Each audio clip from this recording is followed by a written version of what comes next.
Azken txanpan sartu da Euskal Autonomia Erkidegoko hezkuntza legearen tramitazioa legegintzaldiko legerik garrantzitsuenetako bat da, eta atzo beste pauso bat eman zuten Eusko Legebiltzarrean lege proiektuari zuzenketak aurkezteko epea amaitu baitzen.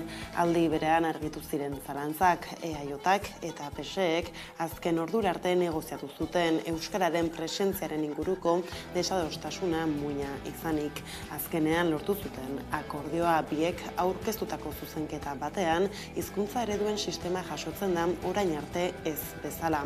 Zuzenketak erregistratzeko eguna zen atzo, EAJak eta PSEek 26 zuzenketa partziala aurkeztu dizkiote testuari, Euskal Herria Bilduk 156 eta Elkarrekin Podemosik osoko zuzenketa bat eta 54 partzial. PPek, Ciudadanosek eta Voxek ere osoko zuzenketa bana aurkeztu dute. Gauzak horrela alderdietako ordezkariak banan atera ziren prentsaren aurrean azalpenak ematera eta era bateko eta besteko iritziak aireratu zituzten.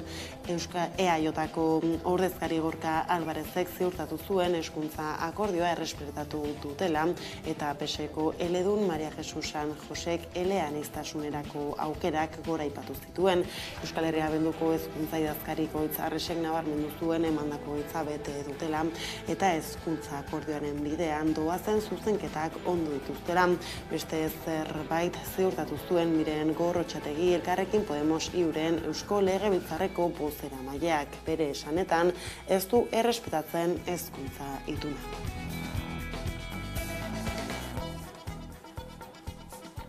Eguerdion guztioi, 12 pasata iritsi da gurean gaur magazineko albistegiari heltzeko unea, gaurkoan hezkuntza legea hizpide. Izan ere, atzo jasotakoak aipatuta gaur alaxe mintzatu da Peio Otxandiano Euskal Herria Bilduko programa zuzendaria Lakuako gobernukideen akordioa zerne.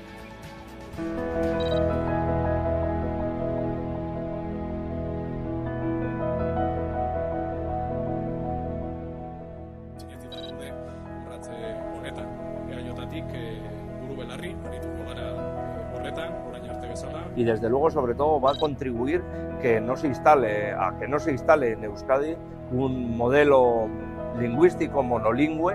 Lege honek edo guk aurkeztutako emendakinek jasotzen dutena da hizkuntz eredu hauek garatu eta eguneratzeko aukera.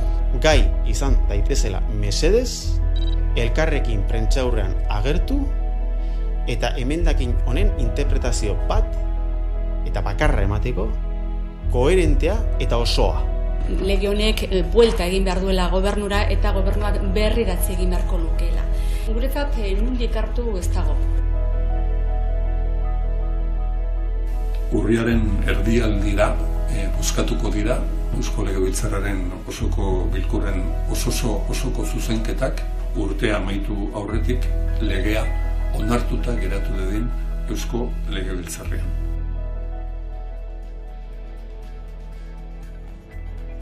Jakina denez Euskal Eskola Publikoa Zarro Plataforma ez dator bat Eusko Legebiltzarra tramitatzen ari den hezkuntza lege proiektuarekin ala iritzi dio sistema duala betikotzen duela eta ez duela eskola publikoa lehenesten.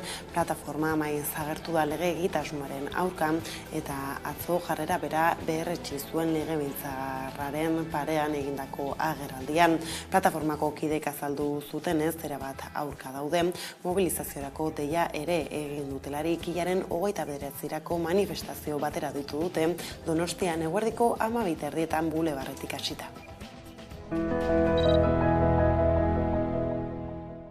Lege proiektu honek publikoa erdigunean jartzen duela dioen arren guztiz gezurra dela diogu guk. Eskola publikoko eragile guztiak kontran gaude, legenoen kontran gaude.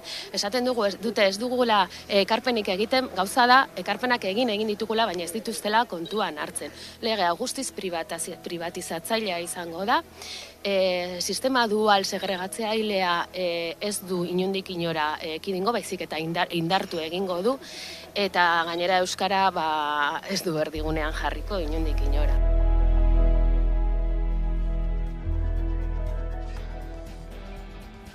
Bestaldetik Eusko Jaurlaritzak Zaldibarko zabortegiaren behin-behineko zigilatzeranak hasiko ditu. Iragan ekainean azpiegituraren egonkortasun ikerketak azaleratu du. Enpresak ez duela beste pausorik eman eta ondorio zabortegiaren oreka ez dagoela bermatuta. Gauzak ala Jaurlaritzak bere gain hartuko ditu egin beharreko mantenu lanak bi fasetan. Lehenbizi lurrak konpaktatuz eta ondoren lamina iragazgaitz bat jarriz. Ordea Euskal Herria Bilduren ustez Zaldibarko behin-behineko zigilatzea berandu iritsi da eta Jaurlaritzari egotzi dio 3 hilabete alferrik galdu izana.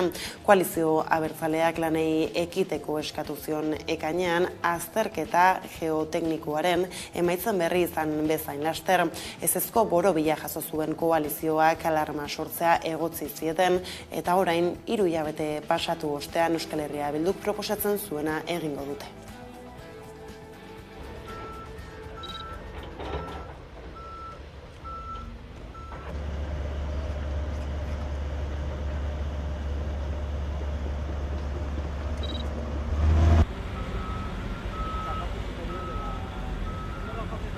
Egiaztatu da zabortegiaren oinarrizko mantentze lanak eta zigilatze lanak ez egiteak nolabait epe luzean haren egonkortasunaren gain eragina izan dezakeela. Titularrak ez dituenez bere lanak behar bezala betetzen, kontrol eta mantentze lanak ez dituenez egiten, jarraipen lanak arrisku egoera bat sor dezakeenez epe luzera, azterlanaren ondorioak, jaso dugun azterlanaren ondorioak ikusita, Jaurlaritzak ahalik eta lasterren modu subsidieroan jardutea erabaki du.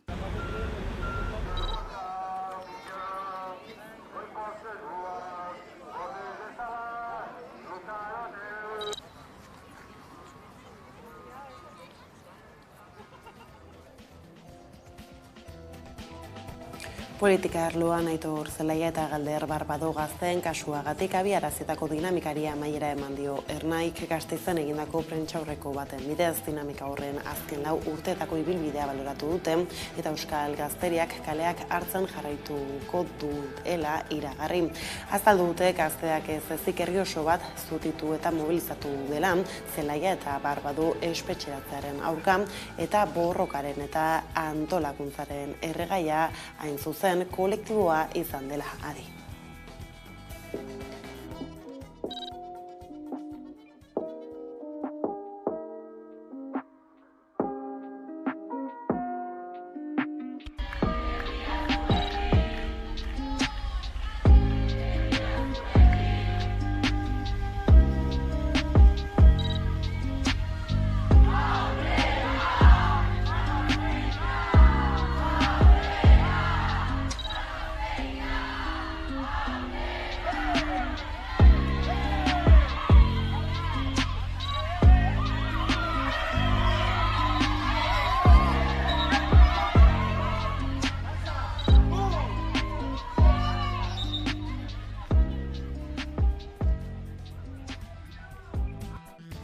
Aldiz, Espainiako gobernu osaketari helduta Espainiako gobernua osatzeko erregeren mandatua 4. aldiz jaso ondoren, Pedro Sánchez PSOEren hautagaiak gaur abiatu du alderdiekin bilera errondan bere investidurarako babes bila. Yolanda Díaz Sumarreko buruarekin izan du lehen hitzordua goizeko 10 diputatuen kongresuan eta atorren astean elkartuko da gainerako alderdietako ordezkariekin.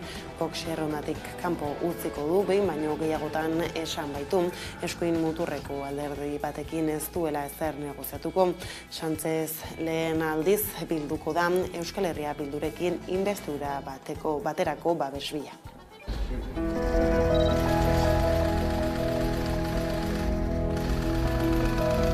Pedro Sánchez como candidato a la presidencia del gobierno. Que ha aceptado el encargo del jefe del Estado, de Su Majestad el Rey. Es la hora del compromiso con el país. Es la hora de la generosidad para que podamos encontrar entre todos una forma de articular una mayoría parlamentaria que nos permita un gobierno, no para una investidura, sino para una legislatura. Quiero esto ser claro.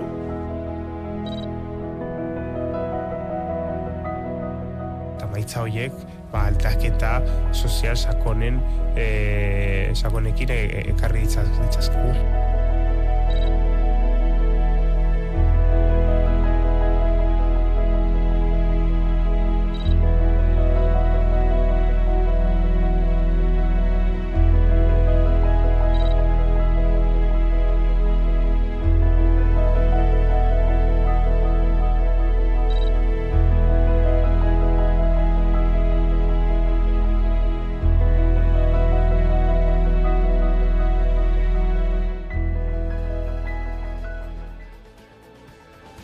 Bada, investiduraren bueltako berri gehiagoren zain ekonomia arlora salto, uda beteko 2 hilabeteetan galdutako enplegua errekuperatzen ari da lan merkatua Euskal Herrian. Estatistikoki uztaila eta abuztua hilabete kaskarrak izan ohi dira eta urtengoa ez da salbuespena izan. 2 hilabeteak igarota 3.600 langabe gehiago zeuden SEPE Espainiako enplegu zerbitzu publikoko zerrendetan eta 17.000 afiliatu gutxiago gizarte segurantzan. Iraian ohikoa denez egoera onbideratzen hasi da. Hilabetearen amaieran abuztuan baino ia 1.800 langabe gutxiago zeuden eta batez beste 9.000 afiliatu gehiago izan ditu gizarte segurantzak. Irakaskuntzarekin lotuta dago udako enplegu galera eta iraieko sorrera. Ikasturte osoko ordezkapenak egiten ibili diren irakasle batzuei kontratua amaitu egiten zaien uztailan eta abuztuan, baina iraian berriro kontratatzen dituzte. Gaixo dauden irakasleak eta eszedentziak hartu dituztenak ordezkatzeko. Hezkuntzako beste sektore batzuetan ere gertatzen da fenomeno hori, jangeletan eta akademietan esaterako. Hala, zerbitzuen sektorea izan da langabeziak gehien jaitsi den sektorea, abuztuan baino 1.430 langabe gutxiago baitaude, beste guztietan ere behera egin du langabeziak.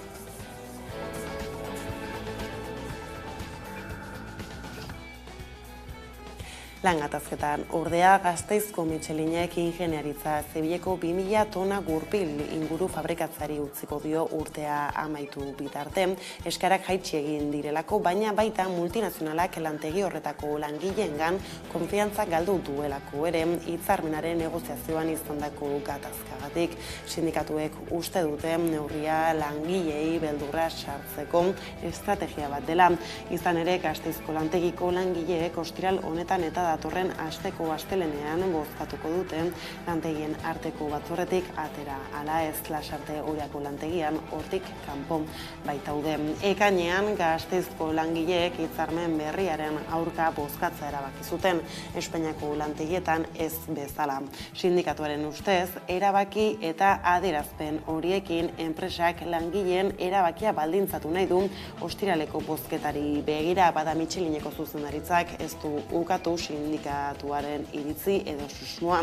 Mitxelinek esan du langileen konpromisoa lehenesten duela eta zuzendaritzaren konfiantza galtzen dutela eredu horren alde egiten ez duten fabrikek. Enpresako zuzendaritzak astearte honetan jakinarazi dizkio langileen batzordari lan txandetan egingo dituen aldaketak. Gurpilak ekoiztari utziko diote asteburu guztietan, astearte honetatik abenduaren 6 eta 8 zubira bitarte, 2 egun horiek barne, eta murrizketa horrek 1.350 langile ingururi eragingo die.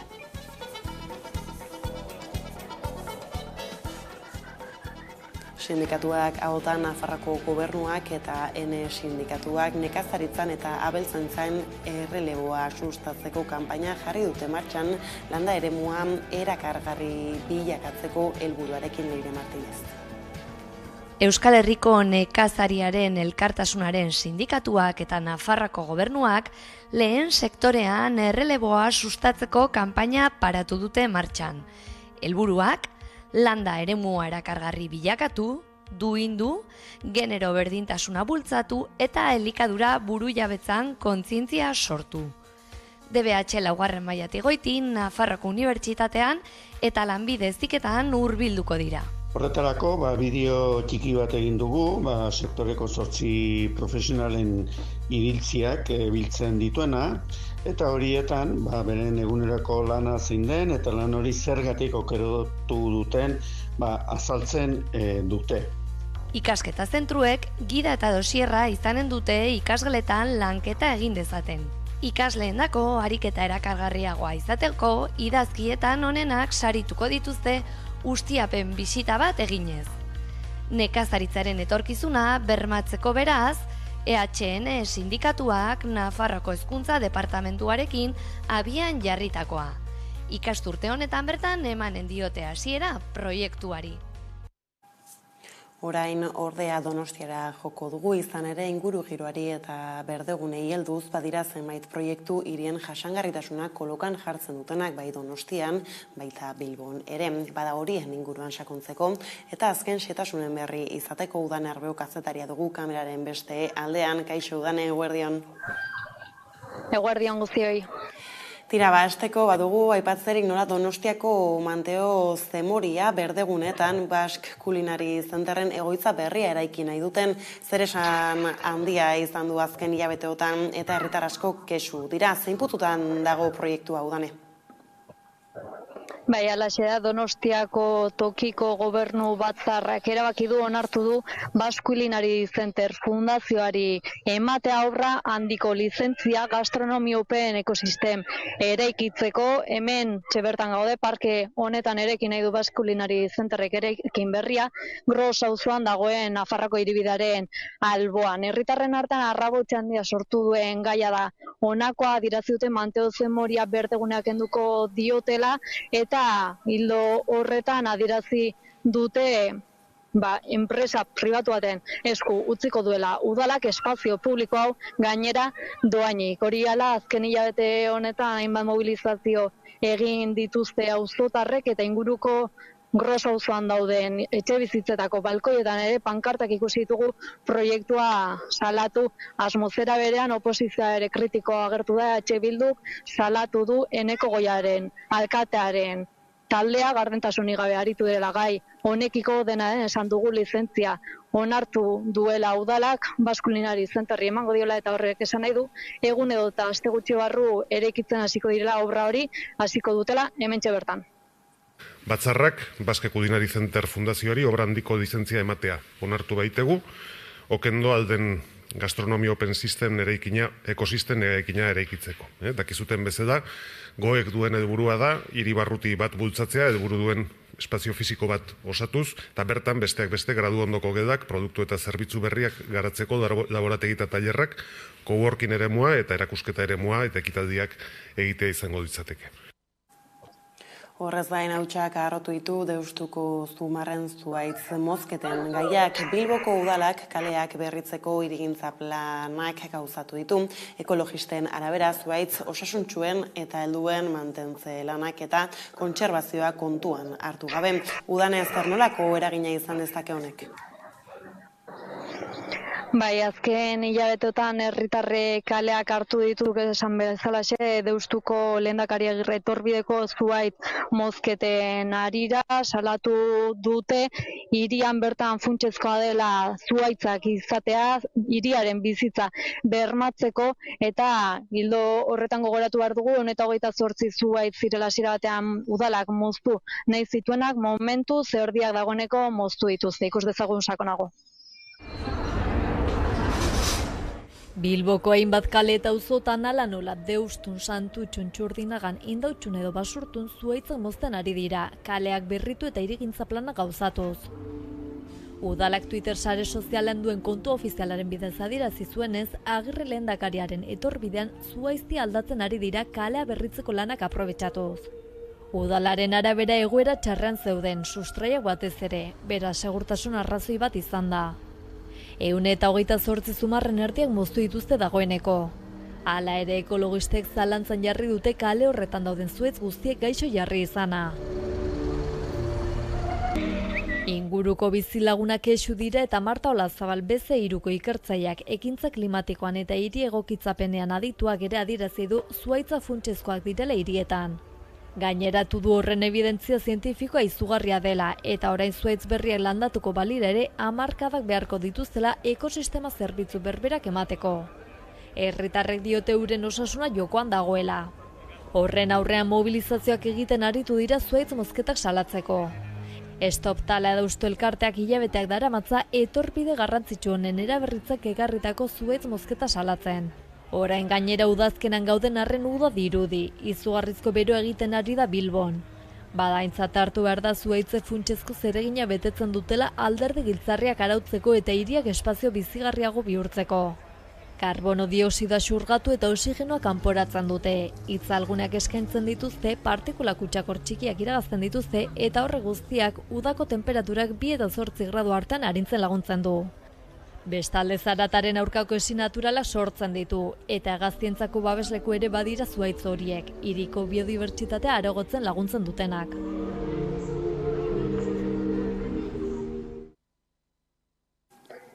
Ildo horretan Bilbon zuhaitz mozketa gehiago izango direla aurreratu duten, oraingo honetan Artxandan aparkaleku gehiago eraikitzeko zer gehiago dakigu den.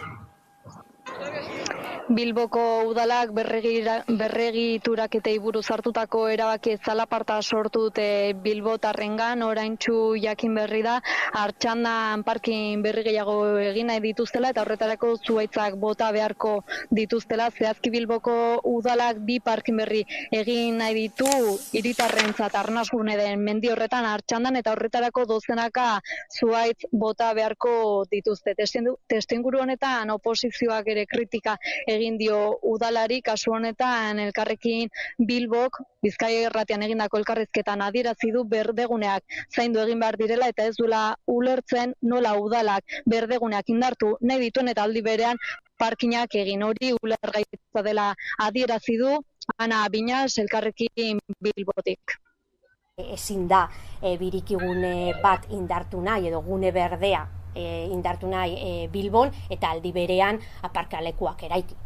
Eta guk esaten dugu, azkenean hiriko infrastruktura bat egiten denean, automatikoki pentsatu behar dela nola sartu berdeguneak. Ze hainbat leku daukagu Bilbon dira zemento hutsa. Eta hori azkenean ez da izango jasangarria bilbotarren bizitzarako. Bada gaiaren bueltako berri gehiagoren esperoan hemen utzi behar dugu gaurkoz konexioa udane, eskerrik asko eta hurrengora arte. Eskerrik asko. Datorren asteburuan urriaren 7 eta 8 Euskal Herrian euskarazek euskaltzale independentiston topaketak egingo ditu Bilabonan euskararen errepublikaren eraikuntzan ekarpena egiteko asmoz orain artean argitaratu gabe zituzten larunbat arratsaldeko tailerretako hizlarien izenak astearte honetan egitarau oso plazaratu dute eta asteazkenera arte izena eman daitekela oroitarazi dute.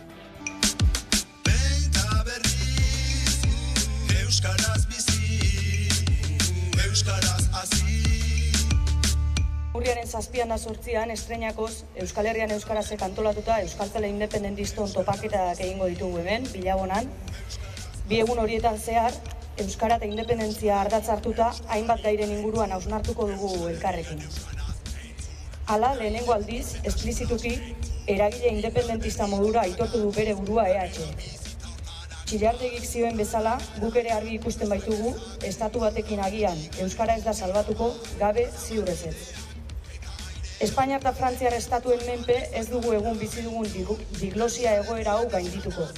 Eta beraz, euskararen errepublikaren aldeko apustu sendoa egiten dugu.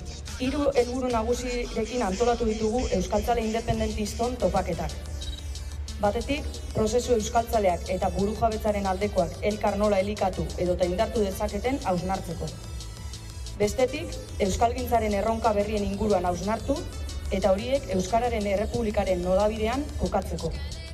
Eta azkenik, euskaltzale independentiston komunitatea saretzeko eta indartzeko. Honekin kultura arlora salto, Afrikaldia jaialdiaren aktibitate paraleloak hasi dira Gasteizen arratsaldeko 5 eta erdietan Gana iparraldeko film laburren aukeraketa bat emango da eta ondoren Afrikako klima aldaketari buruzko eztabaida hasiko da. Honekin batera Jon Arretxe idazleak Toure detektibea paperetik pantailara eramateko prozesuari buruz arituko da arratsaldeko 6 herrietan Zuloa liburu dendan ez galdu.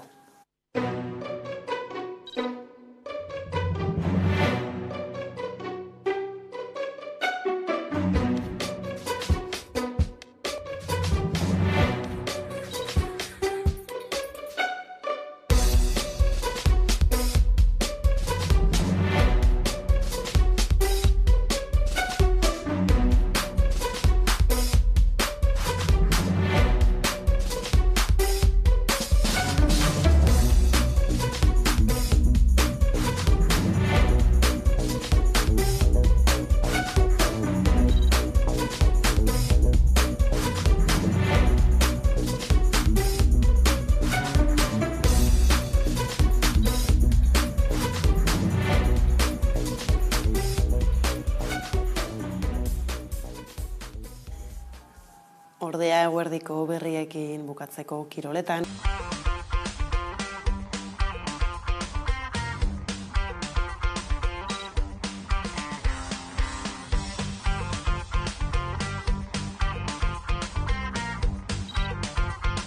Emateko laster gara bueltan albiste gehiagorekin.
Terdiak dira eta eguneko elkarrizketa nagusiari ekiteko unea heldu da.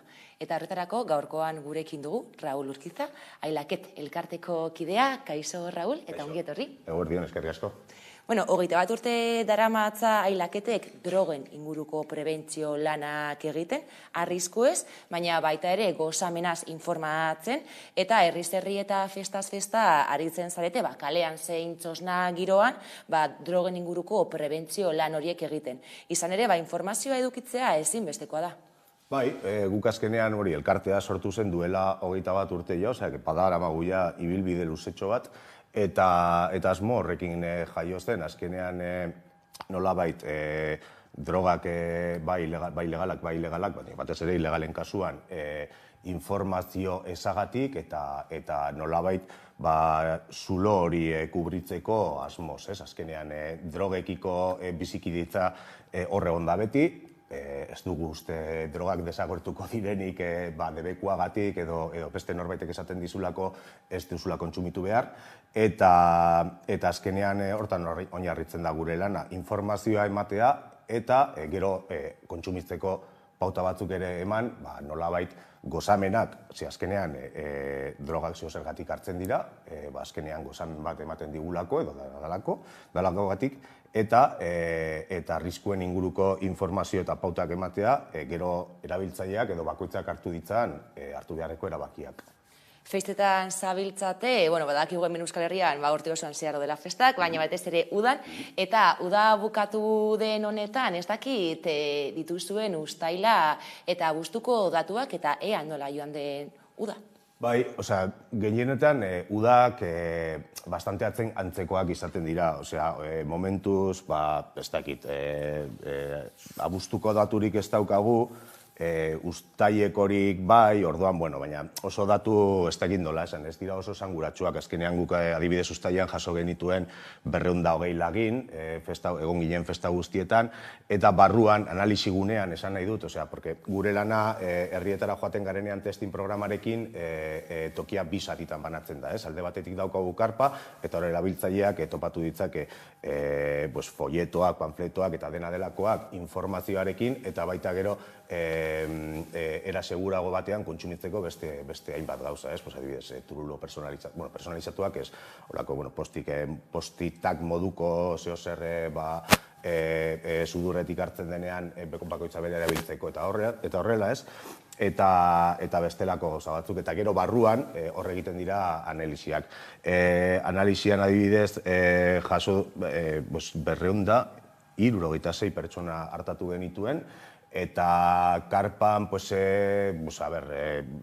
ez daukat datu hori justo, baina barruan 250 inguru pertsona inguru hurbildu baziren, esan dezakegu igual 1000 pertsona edo hartatu ditugula esku hartze guztietan. Karpara hurbiltzen diren guztiak kontuan hartuta, esan nahi dut. 1000 pertsona orduan gutxi gora bera guztira hartatu dituzuenak, eta ez dakit badaukazuen datu hau zein den gehien kontsumitzen den substantzia edo? Gurean, guk esan dezakeguna da, guk gehien analizatu ditugunak, eta guk analizatzen ditugunak dira nolabait, sustantzia gehienak analizatu ditzakegun, baina jendea etortzen da ohikoenak diren drogekin, hau da, batez ere marihuana eta hatxixa, hau da, kanabikoak, horiek urtero izaten dira gehien ikusten ditugunak, eta gero horretaz aparte, nolabait gure herriko jaietan gehien hartzen direnak izan daitezkela anfetamina, MDMA eta kokaina. Ez orden horretan, ordena pixkat aldatu daiteke, de hecho hemen daukate adibidez aurten oso antzekoak dira uztailean, koka eta anfeta jasotako laginak oso antzekoak dira, 40 bat, bakoitzarenak, eta MDMA pixkat gutxiago.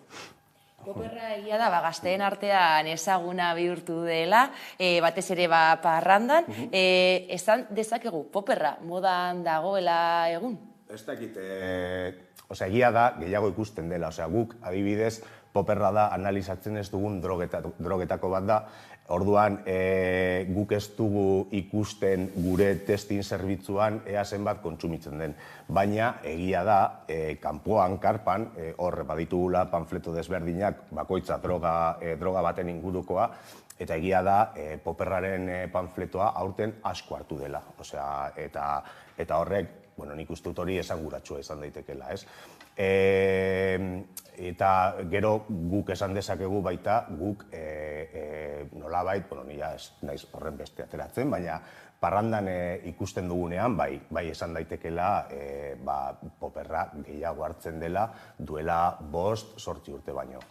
Hala ere, poperra aspaldi gurean dagoela, baina badirudi, zabaldu dela gehiago azken aldian.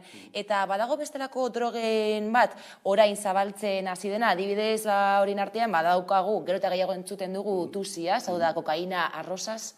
Bai. Tusia edo kokaina arrosa, oraindik ez da guk behintzat ez dugu horren beste ikusi, bai estatu mailan gure energi kontroleko lagunek esango nuke, bai topatu dutela horrelakoren bat, baina hemen argitu behar dugu, tusia edo 2CB gaztelaniaz esaten dena gauza bat dela, eta gero hainbatetan jendeak tusia edo kokaina arrosa esaten duenean gauza desberdinak direla. Osea, 2CB edo tusia edo benetako tusia, tusia azkenean da B-C-P, barkatu.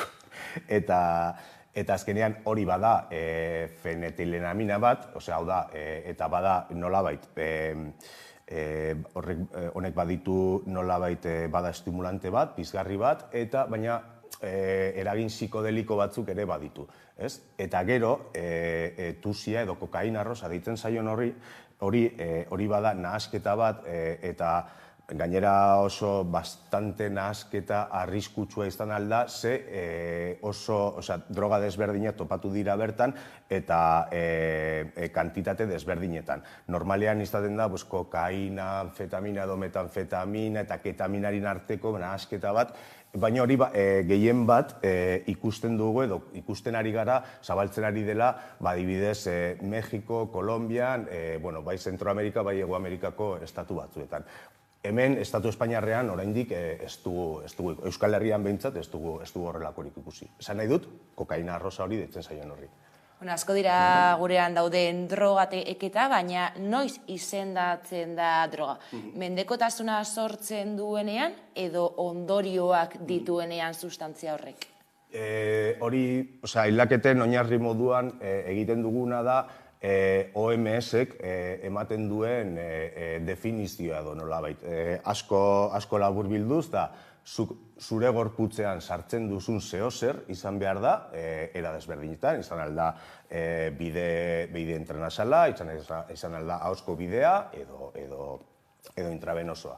Orduan, kanpotik edo zure gorputzean ez dagoen zeozer da, hau da, zuk hartzen duzuna, eta honek eraginak izaten ditu nerviosistema zentralean. Hori da guk droga bezala ikusten duguna. Gero, sustantzia horiek sortu dezakete batetik menpekotasuna eta bestetik tolerantzia. Eta honetan kontuan hartu behar dugu droga bakoitzak bai tolerantzia eta bai dependentzia sortzeko ahalmena, eta gero pertsona bakoitzak horretara izan dezaken tendentzia edo joera. Gainera, hilaketen asmoa, zuen asmoa ez da drogak hartzen dituztenak epaitzea, baizik eta arrisku ez kontziente izatea, eta arriskuak nola prebenitu daitezkeen jakitea. Bai, azkenean lehen esaten duena, drogak hor daude, jendeak drogak hartzen ditu, eta orduan guk ez dugu zertan epaitu behar norbaiteke droga bat hartzen baldin badu, baizik eta ematen duguna da informazioa eta gero pauta batzuk, bat arriskuak ahalik eta gehien murrizteko, eta gero bilatzen duzun, hau da, gozamen hori ahalik eta nolabait indartzeko kakotxen artean. Gainera zuek hilaketen ez duzu drogak bi mailetan edo sailkatzen, ez da? Oda droga legal horiek edo ilegalak direnak?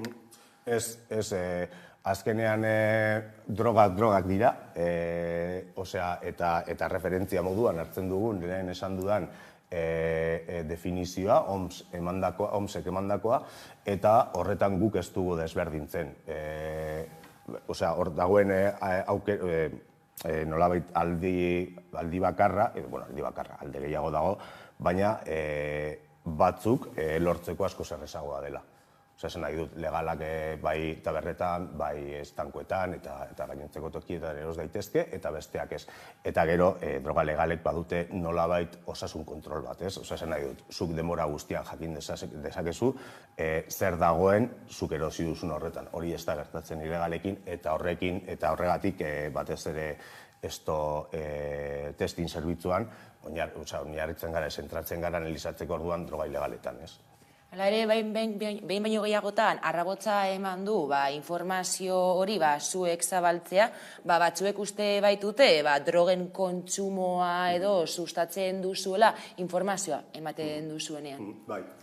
Bai, hori da batzuetan jaso izan dugun, eta entzuten den feedback bat, guk ez dugu uste horrelakorik egiten dugunik, informazioa, norbaitek esaten baldin badu, informazioa ematea zehozerren gainean, hori zabaltzea dela edo hori promozionatzea dela, bakoitza begira esan bere barrukoa edo ez dakit nola esan.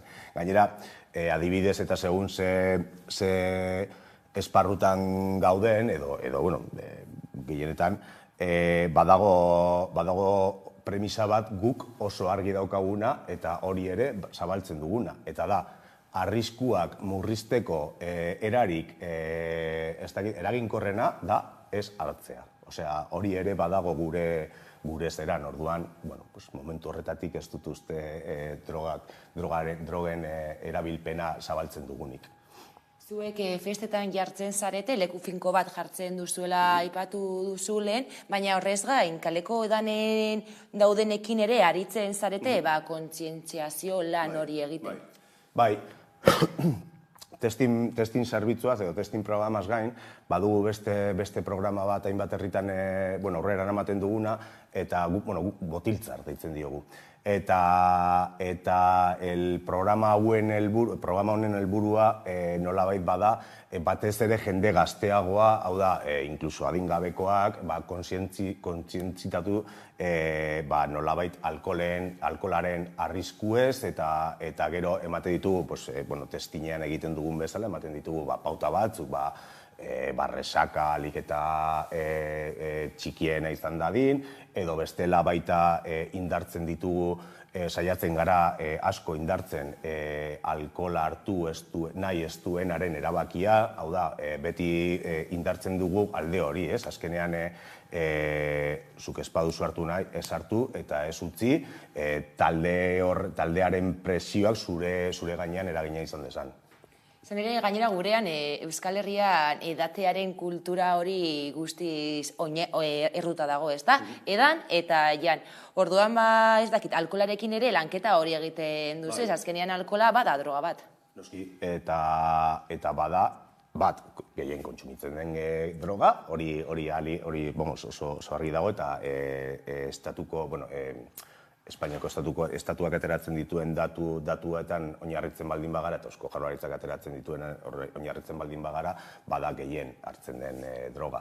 Eta oso zabalduta dago gure kulturan eta gure inguruan. Osea, Euskal Herrian nik esango nuke egiten ditugun bilera gehienak egiten direla edo ardo, edo garagardo, edo beste zerren inguruan, eta kanariarekin eta horrela. Eta oso garrantzitsua ikusten dugu horren inguruan baita, batez ere gazteekin solastea, eta eman pauta batzuk, arriskuak ez dira murriztu alizateko, eta gero, ze gainera azkenean ematen diren pauta horiek, gero, balio dezakete baita, nik esango nuke, talde presioaren zure bizitzaren edozein esparrurako balio dezakela, ez? Egetan gune finko bat jartzen duzue, ez dakit batetik zerrolako jendea hurbiltzen zaizuen zuen gana, eta gero bestetik zein den harremana, ez da? Ze agian gauak aurrera egin ala harreman hori alda daiteke. Bai, guk azkenean hori joaten gara herri batera, eta azkenean nolabait gu udalekin jartzen gara harremanetan, eta udalak erabakitzen du beraiek zein ikusten duten egunik aproposena ara joateko. Egia da, hainbat tokietan, adibidez, alde handia egoten da, herrietako kuadrilen eguna edo egun handia izaten denean, jendea ja, eguerditik daramala parrandan eta edaten eta horrela, eta, normala den bezala, gure lan hasten da nolabait gehienetan 12 edo lako zoz eta 3 arte egoten gara, edo 11 ordubiak, olako ordutegi batean. Eta egia da, jendea dagoenean, tipo Baskaritik edo, nabaritzen da ordu horietan, jendea pixka dauela, más de aquella manera, eta orduan guretzako kasu horietan arazorik edo zailtasun handiena da, mesua helaraztea, ez? Osea, esan nahi dut, erabiltzailea jasotzea, mesu hori, olako goeretan igual ez dugu horren beste lortzen, baina, beti egoten dira materialak, behitu sartu hau poltsikoetan, eta bihar irakurri, edo alduzunean, eta bar. Baina hori izaten da, zera bakarra, zailtasun bakarra. Igual, ikusten duzu, jendea ez dauela, jendearen atentzio maila ez dela oso handia, eta, jarraitu eta bihar irakurri edo bihar begiratu edo dena delakoa. Jaien testina aipatu dugu, baina horrez gain ailaketen ere hezkuntza zentroetan formakuntzak egiten dituzue. Bai, horre, bai, batez ere hori, esango nuke gazteen adine, nik uste dut izaten direla gehienetan, bai, esaten dira gehienetan DBH-ko laugarren mailakoak eta bai, zentrotara joaten gara eta hor 3 saioen bitartez ematen dugu beraien beharren arabera baita ematen ditugu pautak horretarako, ez? Nolabait sexuaren inguruan hitz egiten zaien bezala, hau da, azkenean bere zure bizitzan edukiko duzu hori eta kudeatu beharko duzu, drogekin gauza bera gertatzen da, ez? Osea, zen nahi dut orain, igual oso harreman gutxi edo izan duzue drogekiko, baina edukiko duzue, hau da, orduan hobe da, beti aurretik zeozer jakitea, ez? Hasieran aipatu dugu, Ailaket duela 21 urte sortu zela, bi hamarkadetan gizartea asko aldatu da, eta imaginatzen dut zuek ere horren kontziente izan zaretela. Bai, ez dakit, bai, zentzu batean bai aldatu dela asko, bestetan, igual ez horren beste esan nahi dut, gure esku hartzeak ez dira, bai, evidentemente, orain, adibidez, duela 20 urte ezin genituen erabiltzaileak SMS baten bitartez edo WhatsApp baten bitartez beraien emaitza jasotzeko, ez? Horre egiten dugun probetako baterako itxaron behar dugu gure lan amaitu arte, hor proba egiten dugu eta gero abitzatzen diogu erabiltzaileei. Nik gogoratzen dut duela urte batzuk esan behar geniela erabiltzaileei, pasatu 3 eta 4 den eta esango dizuegu zein den emaitza edo dena delako, ez? Zentzu horretan, bai, gero, guretzako baita 20 urteko ibilbidea izaten, baita analizatzeko zerak askoz hobeak dira orain, duela 20 urte baino, eta gero daukagun informazioa ere askoz, nik uste dut askoz hobea dela, edo zehatzagoa dela, eta duela 20 urte, igual topatu genitzaken panfletoa, igual baziren ohikoenak, ez? Espiza edo anfetamina, kokaina, MDMA, hatxixa eta marihuana, eta gaur egun nik uste baditugula, karpan topatu ditzakezu esango nuke 14 folieto direla, 14 sustantzia desberdinen inguruan. Informazio orduan zehatzagoa da orain, eta esan genezake jendea kontzienteagoa dela egun? Ez dakit, oso galdera zaila iruditu zait, nik uste dut gauza batzuk jendeak badakiela, ez dakit nola esan. Adibidez, nik gogoratzen du, nik da, ni egon nintzen ailaketeko hasierako urteetan kolaboratzaile moduan, eta adibidez hor, adibide bat jarriko dut, adibide tonto bat, baina garai hartan hainbat jendek etzekien MDMA eta piruletan topatzen zenuena gauza bera zela. Hau da, igual hori testinera etortzen zen baten bat, ez niri pirula gustatzen zait, MDMA gustatzen, eta hainbatetan errepikatu behar genuen gauza bera kontsumitzen ari zirela, pia kontsumitzen baldin bazitu den, ez, erabiltzaile horrek. Eta adibidez gaur egun galdera hori ez da ematen, jende guztiak badaki, gauza bera dela, eta abar, eta abar. Baina igual, ez dakit, nik horrelako eredutxoak olan bai, baina orokorrean ez dakit horren beste aldatu den jendearen, ez dela, jende askok ezagutzen gaitu, eta gero baita argi dago, gero eta informazioak gehiago daukazula eskura, ez? Osea, badaude Europantzear eta estatu mailan ere gu bezalako hainbat erakunde eta informazio hori askoz errazago lortu daiteke orain baino lehen.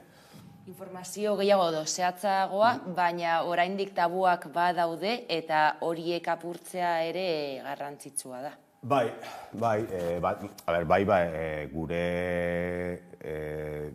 gure filosofiaren barruan bai apurtu behar direla, adibidez, tabu bat lehen hitz egin dugu horietako tabu bati buruz, ez?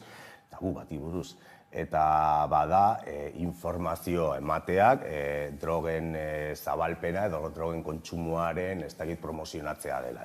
Hori da tabuetako bat, eta bai, tabuak apurtu egin behar dira. Eta hor bai ikusten dudala, nik zera bat ikusten ditut gaur egungo gazteak, edo gaur egungo gazteek badutela ahalmen handiagoa beraien familiekin hitz egiteko honetaz. Eta nik uste dut oso garrantzitsua dela, esan nahi dut, igual batzuetan testinera etortzen zaizkizun gazteek bere gurasoekin hitz egin dute, edo hitz egiten dute honetaz, eta hori nik uste dut hori badala bastante garrantzitsua, ez? Hala ere, oraindik ez dakit, jendeagian lotsatu egiten da, eta askotan ez da zuengana gerturatzen testein horiek egiteko, lotsagatik tarteko. Bai, eta hor badago baita, ez dakit nola esan, badago beste zailtasun bat, eta lotsa horrekin egongo dira hainbat erabiltzaile lotsatu egiten diren edo zein arrazorengatik ausartzen ez diren hurbiltzera, eta hor badugu zera bat batez neskekin.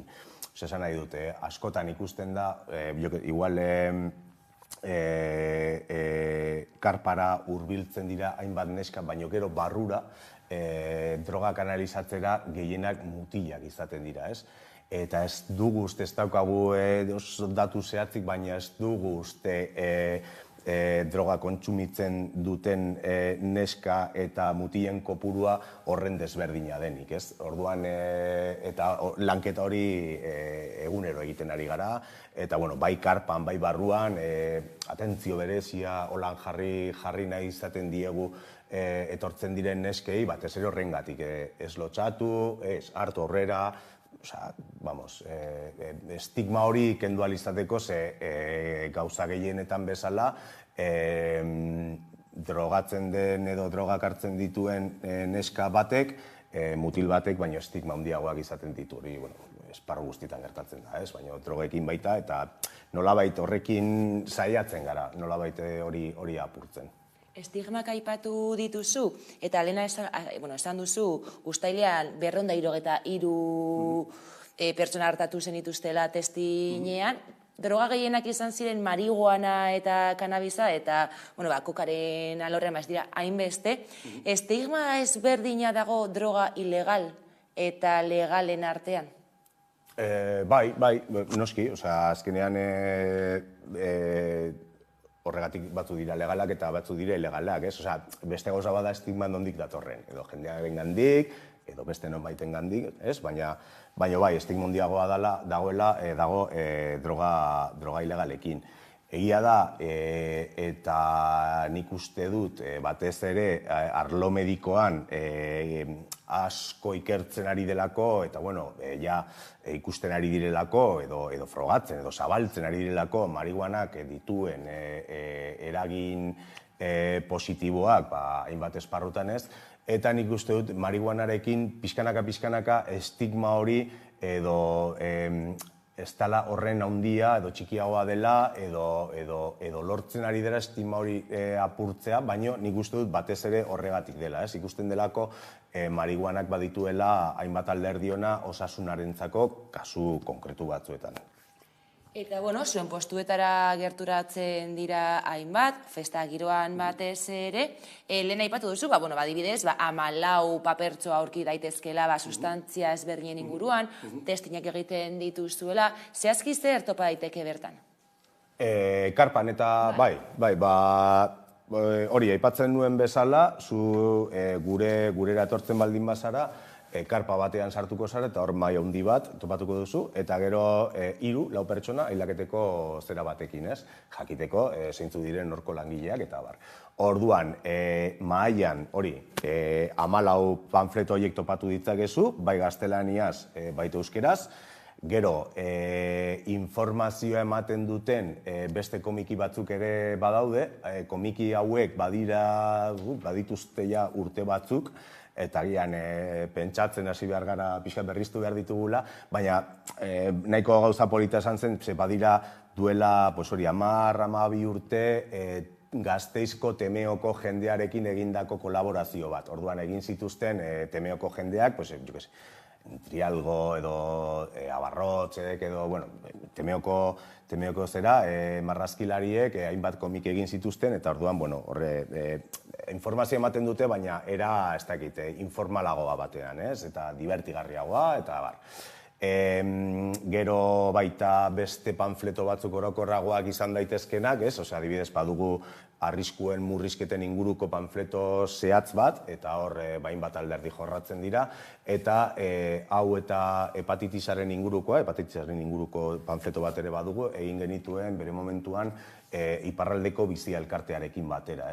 Hor badugu baita harremana beraiekin, azkenean iparralde, goalde, harremana egon behar da, eta harreman hori harreman honek baditu ja urte batzuk, duela 15 urte ikustu ja kolaboratzen genuela biziarekin. Eta gero, emakumeen inguruko beste material zehatz bat, eta emakumeak eta drogak ditzen dena, eta gero, eramateko gauzak, hau da, arriskuak murrizteko hainbat material, adibidez, sueroa aukitzen dugu, jendeak sudurretik hartzen baldin badu, marrak hartuta gero, sudurra garbitzeko, hor zuloak eta bestelakoak ez egoteko. Edo bestela hori kapsula batzuk ere ematen ditugu, farmaziako kapsula batzuk, jendeak MDMA hartzen baldin badu, etxean prestatu ahal izateko, hartzen dituzu kapsulak, eta zuk sartzen duzu hor, nahi duzun MDMA kantitatea, pixkat hobeto neurtzeko eta hobeto dosifikatzeko gauean zehar, ez? Ez dakit, eta horrelako material asko, kondoiak, bai kanpoko kondoiak, bai barneko kondoiak, lubrikanteak, beti kondoiak beti ematen ditugu lubrikantekin, azkenean bai edaten dugunean, bai drogak hartzen direnean, azkenean gorputza lehortu egiten da, eta gure gomendatzen dugu, beti lubrikantea izatea. Eta horrelako hainbat material. Eta hau karpan topatu dezakezu. Gero ja, barrura saltzen baldin bazara, furgonetan badugu bi testingune edo nolabait esateko, batean egiten ditugu batez ere marihuana eta hatxixaren inguruko analisiak, eta gero bestean beste prozesu batzuk behar dituzten sustantziak analizatzen ditugu, ja hor reaktibo kimikoekin eta bar. Eta bukatzeko, Raúl, testina ez gain, zai sozial eta bertan zaudete, prebentzio lan horiek egiten, ia astebururo herri batean zaudete, nola jakin dezakegu asteburu honetan zein herritan egongo zaren, eta asteburu honetan zehazki zein herritan egongo zarete?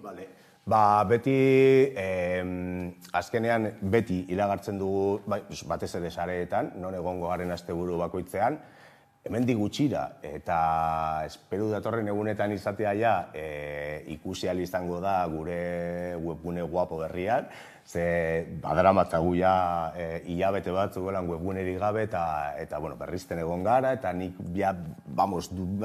hemendik gutxira ja ikusi ahal izango dira hor eskuartzeak, eta gainontzeko gauzak.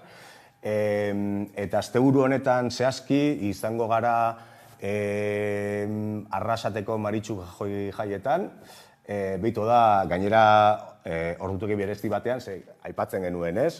Jendea eguerditi dauenean, kasu honetan, ostirar honetan, Maritxuko join egongo gara, 10:00-tik ordu batak arte. Eta gero botiltzar bat izango da Zaldibin, larun batean, eta Atarrabian egongo gara baita larun batean. Atarrabian puntu informatibo batekin. Puntu informatiboa da, lehen aipatu dudan karparen kontua, karpa, esan dezagun, furgonetarik gabe. Hau da, bakarrik informazioa eta horrela. Ez, jarraitu nahi bali badozu, listo. Eskerrik asko, Raúl Urkiza, Aileteko kidea gurekin izateagatik, eta, sorionek egiten duzuen lanagatik. Eskerrik asko zuei. Eta orain tarte bat, eta jarraian itzuleko gara eguneko sozialdiarekin. Orain arte.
Orain? Ez, a ver, eskutzaren multako kimera zuen. Baina esan du ez, esan du itxegin nengo duela eta... Bale, justo ni atera nahi zenean, ja, zeuden ja galdera tarteetan, eta hori esan du, tartez, ez dakiz zer tal cual, itxegin dutela, bilera ezpera. Nik uste nuen ez esango zutela,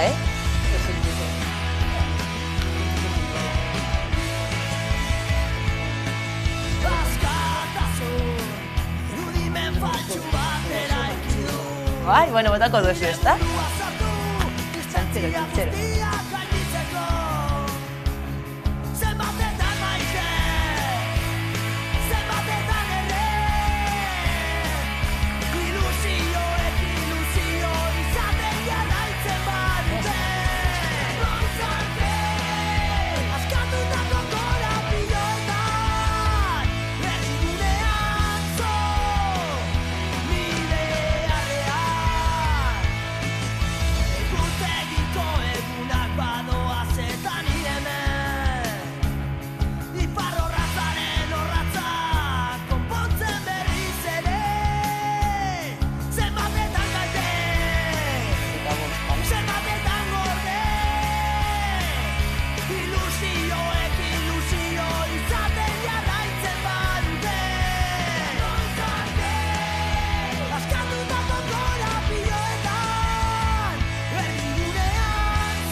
Ordu batak pasata iritsi da solasaldiari ekiteko unea eta horretarako gaurkoan gurekin ditugu Arantza Gutierrez eta Eneko Ander Romero.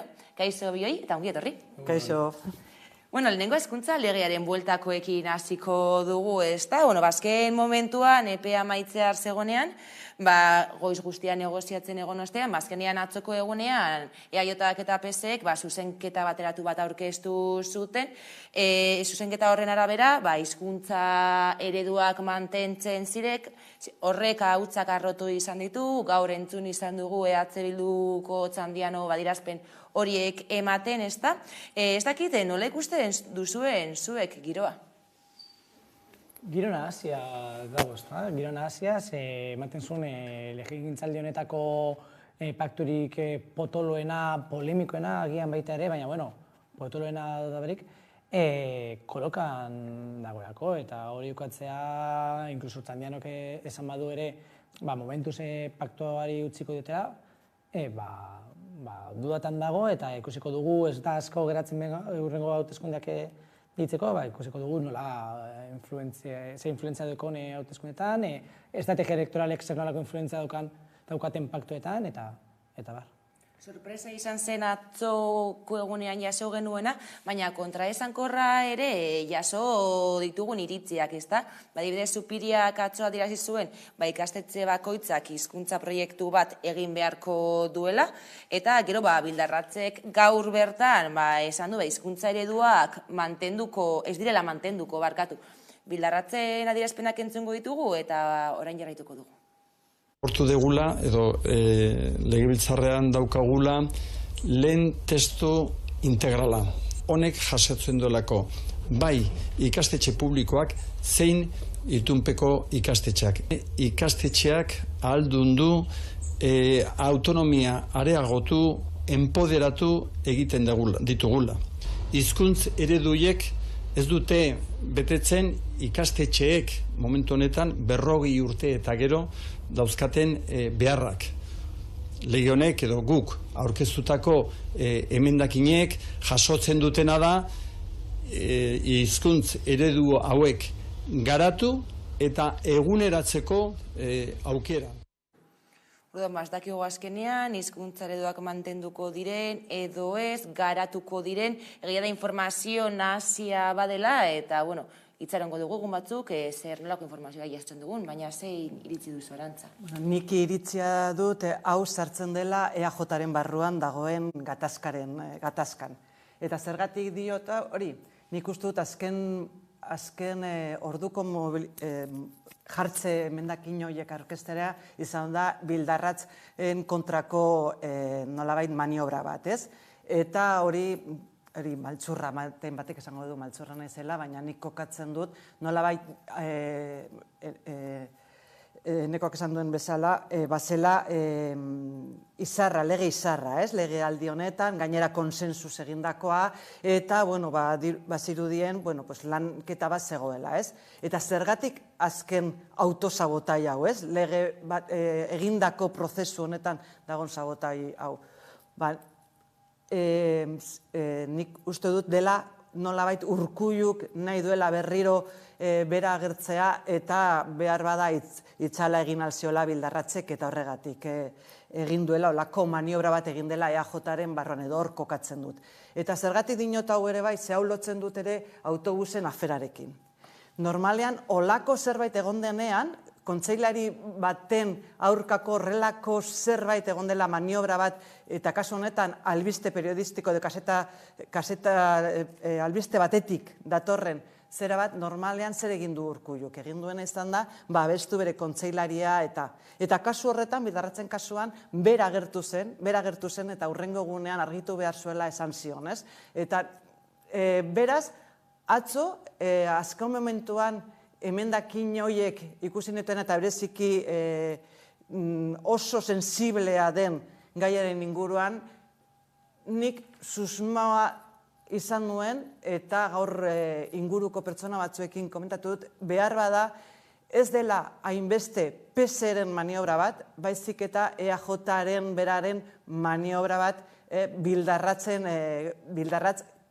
jokuz kanpo usteko. Ze momentu honetan nork behar du nor. PSek EAJ edo EAJak PSE. Madrilen ematen ari diren negoziazioekin lotzen baldin badugu, gauza asko daude, zalantza asko, eta nire hipotesien bat da hori. Izan dela ere autosabotai bat egin dela azken momentuan. Ados egon da Arantzarekin, esaten duenean EAJaren baitan dauzen, eta hori oso alegia zan, lege hau heldu zanean, zegoen EAJaren baitan bi espirituak, eta Bildarratzek noski nahi zuen lege hau aurrera ateratzea, segurenik Zupiria ikusita ze deklarazioak egin zituen ere nahi zuen, baina beste batzuk ez zuten nahi, ez zuten lar eroso, eta nik uste dut hori begibistakoa dela, oso inteligentea lotzea autobusen aferarekin gainera. Ez dakita da nahin beste pertsonala, baina, ezin dugu ezer ukatu ze hor deko gozo hauteskundeak, baina bai ideologikoki bi lerro kokatzen ziren lege honekiko, ezta? Baina ez nago ados zoren inguruan, PSeren inguruan hitz egiten dugunean. Nik bai uste dut PSeren estrategia fruktifera izan dela PSeren zat. Azkenean PSek bere parrokiari, bere publikoari hitz egiten dio, eta hor bere publikoa euskararekiko ez dauka bestelako begirunerik, zerakitzen ez, Bizkaian edo Araban, eta ereduen mantenitze hori nolabaiteko oso berri hona izan daiteke. Eta hor ere, PSeren baitan negoziazio ekipoan ze figurak hartu duten pisu gehiago edo gitziago, segun eta legea eta paktuan noiz adostu dan, aldaketak egon dira, eta horrekin segurenik bai eragina izan du paktuaren garapenean. Paktua apurtu dela badirudi, Elkarrekin Podemosik dagoeneko esan du ez duela hezkuntza legea babestuko, PSek eta EAJak zuzenketa horiek batera aurkeztu dituzte, eta egia da gaurko agerraldian EH Bilduk ez duela esan, ez duela babestuko, baina bai eskatu diela beste alderdiei azalpenak, ezta? Otzandian horien adierazpenak entzungo ditugu. Bidea ez dela PSeri markoa erostea. Bidea da PSeri esatea Katalunian ja egin duena dela bide zuzena. Herri honek eta hezkuntza komunitateak errespetu bat merezi duela. Gai izan daitezela mesedez, elkarrekin prentsaurrean agertu eta emendakin honen interpretazio bat eta bakarra emateko koherentea eta osoa. Interpretazio bat eta osoa eskatu du Otzandianok. Bai, izan ere, beldarratzeko barko izan, esan baldin badu, ez dela horrela, ez direla nolabait bidea izango dela azkenean ereduak kentzea eta lortzea, paktuan jasotzen dena, ez? Hizkuntzan B2 ateratzea gaztelaniaz eta euskeraz eta B1 beste hizkuntzetan, ze jartzen da, beti plurilinguismo horren barruan sartzen dute, egia da, hori baldin bada, edo mantentzea ereduak, eta bereziki, eta hitz egiten dugunean, mantentzea ereduen zera, badakigu A eredua mantentzea dela. Eta badakigu, jakin badakigu, A ereduarekin ez direla gazteak euskalduntzen. D ereduarekin batzuetan nekez, batzuetan ez dira heltzen B2 horretara, euskeraz, eta, gaztelaniaz ere, segurazki ez dira heltzen, baina, hori baldin bada, eta orduan azaldu beharko dute, azaldu beharko dute, zergatik ereduak mantentzea, baldin bada, bakarrik olako atzo komentatu zen bezala, jartzea zerbait guztiok posik egoteko, nolabait ere txarto dago, esan dute. Notizia edo albiste txarra da, ereduak aipatzea eta ereduen hori jarraitzen hori aipatzea. Zeiakin badakigu horrek porrot egin duela, ez? Eta badakigu hori ja, badaukagu ez dakit zenbat hamarkadetako eskarmentua jakiteko horrek ez duela euskalduntzen. Orduan, azaldu beharko dute ondo eta orain legebiltzarrean ere ea zertan geratzen den hori. Dena den, nik mesfidantzaz ikusten dut hori, ez? Eta badakigu hor badaudela gauza batzuk, eta gainera ez da bakarrik niretzat oso adierazgarria da nola esan dute, ez direla mantenduko, baina egoera soziolinguistikoari erantzungo diote. Hori oso arriskutsua dela, ze behar bada zentzua dauka mantentzea gaztelaniazko eredu bat zonalde oso euskaldunean. Nolabait, B2 lor dezaten leku batzuetan, lortzen ez bada. Ze behar bada, gero azterketetan ikusiko genuke behar bada zonalde euskaldun horietan ere lortzen dela. Guztio badakigu, edo holan ume elebidunek daukatela askoz errestasun bat beste hizkuntza bat eskuratzeko. Eta hori, daude ikerketa batzuk horren inguruan, ez?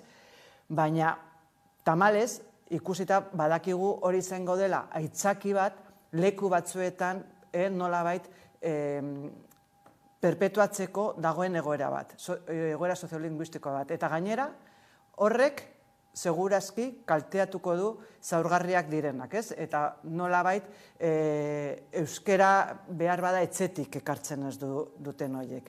Eta badakigu hori mantentzea hauek ereduak, hizkuntza eredu horiek ere bidea ematen dutela segregazio mota bati.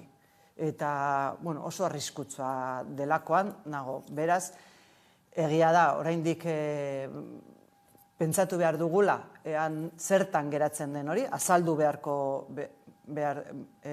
dute, entzun behar dute euskalgintzak esan duena, hainbat eragilek eskatu dutena, benetan euskararen aldeko apostua egin dadin, eta gero ea zer gertatzen da tramite parlamentario horretan, ez? Baina aitortu behar dut ez daukadala konfiantza handirik. Aurreko testuetan ezen agertzen gainera puntu hori, azken orduko aldaketa bat, egia da hasiera batean esaten zuten euskara ardatz izango zuela, gero azken honekin hori agerian gelditzen da. Hala ere, egia da EAJak eta PSek aurrera eraman dezaketela eurek bakarrik legea, zehazki EAJ eta PSren adierazpenak entzungo ditu atzokoak. Sinetsita gaude urratze honetan. EAJtik buru belarri, arituko gara horretan, orain arte bezala, eta ziur asko Eusko Legebiltzarreko gainerako taldeek eta alaze egingo dute, datozen hilabetetan hezkuntza lege realitate bihur dadin. Creo que es muy positivo el acuerdo alcanzado en la medida en que va a contribuir a mejorar el texto que se aprobó por el Consejo de Gobierno y desde luego, sobre todo, va a contribuir a que no se instale en Euskadi un modelo lingüístico monolingüe y desde luego que va a permitir y va a garantizar que las familias vascas puedan elegir el modelo en el que quieren que estudien sus hijos. Zuk lehen aipatu duzu ez da Arantza, ereduak ez dira mesede egiten euskarari eta askoz gutxiago euskaren normalizazioari. Ja askotan gertatzen da, ereduan ikasi arren ez gara gai edo jendea ez da gai euskaraz egiteera eta askotan gainera kaleko ohiturak ez dira ez da euskaraz. Bai, nik uste dut geltatzen ari den egun hauetan, emendakin eta lege dela errelatoaren batalla bat. Dago alde batetik errelatoaren batalla ikusteko ea nork apurtzen duen, eta hor EH Bilduk erabaki du ez apurtzea. Ikusiko dugu zer nolako bilakaera duen honek eta zer nolako eragina izango duen PSOE eta PNVren emendakina. Eta gero dago beste errelato bat oso importantea eta da hezkuntza legearen ardatza zein izango den edo polemika zein izango den. Zorain arte hezkuntza legearen inguruan hitz egiten genuenean errelatoa, hau da ardatza, esan hezkuntza. Hitzienez polemika eta eztabaida politikoan. Zan publiko-pribatu kontzertatu zera hori eta hitz egingo dugu beranduago horren inguruan. Hori izan debatea, hori izan errelatoa. Hori izan emoten zuena paktua apurtzera ekarriko duena. Baina ez, ikusi dugu nola batean, egun batetik bestera, apurketaren ardatzetako bat hizkuntza izan aldala. Eta horrezatik esaten eban lehen hori PSeren ere nola baiteko garaipentso bat badela. Ikusi dugu handeza jaunak hitz egiten Ayusoren diskurtsoa egiten askatasunaren inguruan, hau da, euskara ez jakiteko eskubidea aldarrikatzen kasi-kasi. Horregatik, da errelatoa eta errelatoretan euskara eta euskarak behar duen bultzada eta arnaz berritzea batzuentzat bigarren plano baten geratu da. Eta zerbait gehitzeko? Ez, ados, horrekin, lehen zen hori publiko-pribatuarena, baina nik uste dute batzuek jarri dutela hasieratik ere zentroan nolabait euskerarena, ez? Eta nolabait hortik, ez hori nik uste dute izan dela lerro gorri bat pertsona batzu edo nolabait erakunde edo eragile batzuek nolabait hezkuntza lege honen alde egiteko, ez? Eta ez hainbeste horretan. Eta zaila da hori jakitea behar den legea nolabait ere normaltasunerako definitzeko beharrezkoa dela. Eta egia da horre askatasunaren izenean hori ereduen aukeraketa nolabait dela ere faltsukeri batez eta badakigu ez dela ezer gertatzen. Askatasun, ze hori badago lotuta nolabait, ze hizkuntza, ze zertarako hartu euskera, ze gero ez dutela erabiliko, etxean ez dutela lagunduko, eta ez dakiz zer.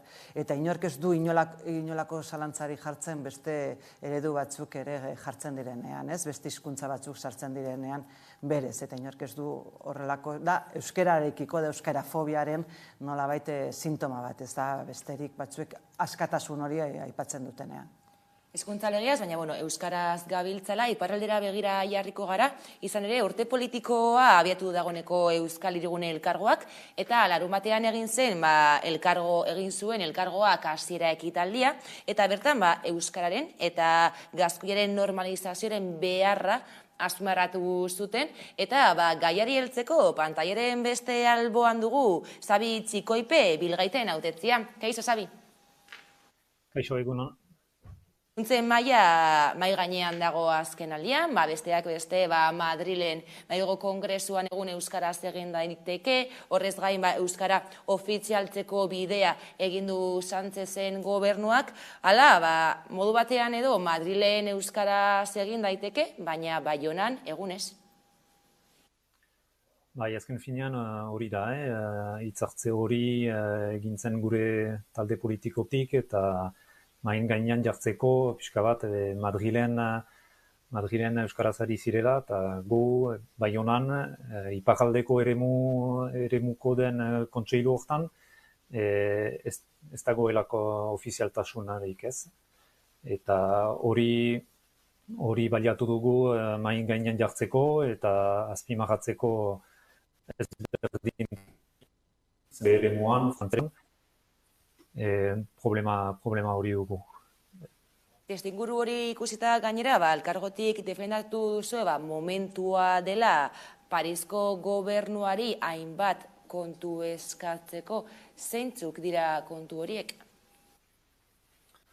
Bai hori da, dagoa lehenik egaiteko ere elkargotik egiten direla hainbat lanak eta onak beti hobetzekoak, menan elkargotik euskara politika eta gaskoiera, beti euskara aipatzen dugu, gaskoiera ere aipatzen dugu iparraldean, eta kompetentzia, hizkuntza politika kompetentzia hartua izan dela.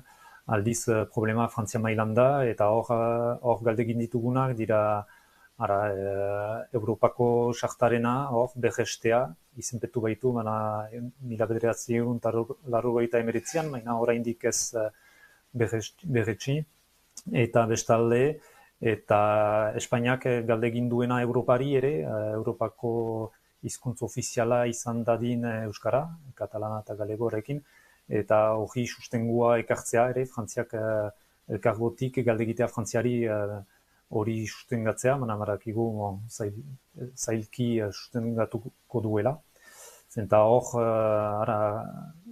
mailan erraiteko ere, mailan ezartzeko, nunbait Europan baieztatzen bada euskara eta ofizialtasuna, nunbait posible izan daitekela Estrasburguko adibidez Europako ekoitzetan euskara entzutea eta beti Baionan ez. Euskararen normalizazioan urratsak emateko garaia dela defendatzen duzue, larunbatean ekitaldi hasiera egin zenuten, egia da, mai gainean jarri zenutela gai hori, baina ezen bozketarik egin, zeintzuk izango dira urrango urratsak? Hori, urrengo urratsak elkargotik, hor bada, egin duten bezala hizkuntza politika kompetentzia, bada lehendakari orde bat, euskaraz eta galegoaz arduratzen dena, eta hortik ea ze aldarrikapen, ze idazki igortzen ahalko den frantses estatuari. Horrez aparte badugu Euskal Erakunde publiko bat ere, eta hortik ere galderak egin daitezkela estatuari ez. Eta azken gauza bat ere ez dutan nahi galdegina izan dena, da gure Frantziako konstituzioko bigarren artikulu hori, frantsesa emaiten duena hizkuntza bakar gisa, hori ere ondoko hilabeteetan aipatzen da konstituzio erreforma bat, Aipatzen da ere Kanakia edo Korsika konstituzioan sartzea autonomia gai batekin. Hor badakigu beharko dela gogor galdegin eta txiki hizkuntzen ofizialtasuna ere sartzeko eztabaidetan. Eta autonomia aipatzen da, baina azken mintzaldian Macron jauna hor Korsikan mintzatu delaik, ez du sekulan aipatu hizkuntzen ofizialtasunarik. Beraz, hainbat gauza egiteko, gauza ofizialak eta bide guzietatik, elkargotik, Euskal Erakunde Publikotik, eta gero berdin bai karrikatik mobilizazioekin, ez. Eskerrik asko gurekin izateagatik gaurkoan, Zabitziko Ipe Bilgeiten hautetzea. Eskerrik asko. Esker. Entzun dugu ez, besteak beste, Madrilgo Kongresuan adibidez, euskaraz egin daiteke, euskara ofizialtzeko bidea hasi da Europan, baina iparraldeko egoera guztiz bestelako bat da. Azkenean, askotan entzuten dugu euskara dela Espainiako hizkuntzetako bat, eta ez euskara da Euskal Herriko hizkuntza eta Euskal Herria Pirineoetako bi aldeetan dagoela ezin dugu behar. Eta euskarak aurrera egiteko Pirineoetako bi aldeetan aurrera egin behar du. Egia da azken urteetan aurrera pausu handiak ondirela iparralden, bai euskarekiko, bai bere autogobernorekiko eta antolamenduarekiko orokorrean, baina ikusten dugu nola asko geratzen dela oraindik aurrera pausoak emateko, bereziki euskararen gaian. Estatu frantsesa emoten du, edo beti emon dago sentsazioa dela estatu espainola baina itziagoa honekin, azkenengo hamarkadetan, baina, estatu espainola ere oso itzi izan da eta aurrera pausoak eman ditu. Hau da borondate politiko kontu bat, ikusiko dugu zer gertatzen den iparralden, ikusiko dugu zer gertatzen den Nafarroan, emoten du hemen pausu guztiak emonda daudela, eta behitu zer eztabaida izan dugun orain zera Euskararen inguruan eta zera ereduen inguruan, ikusiko dugu nola garatzen den Euskal Herri osoan, eta ez bakarrik Madrilera edo Bruselas edo Estrasburgora begira. Nik hori esan nahi nuen gainera hori Nafarroan, batzuetan Ipar Euskal Herrian ematen du horrez, nolabait ezin dela aurrera egin frantziar estatuaren hori zentralismoa dela eta, baina batzuetan ahaztu egiten dugu, ez dugu ahazten, baina ez da komentatzen Nafarroan ere hainbaldekutan ez dela ofiziala euskara, eta jazidela Madrilgo Kongresoan izaten badirudi Europan mugitzen ari dela, egia da nolabait katalanari lehentasuna ematearena horrek utzi zigula pizkat zer gertatzen den, zergatik beste maila batean jartzea, baina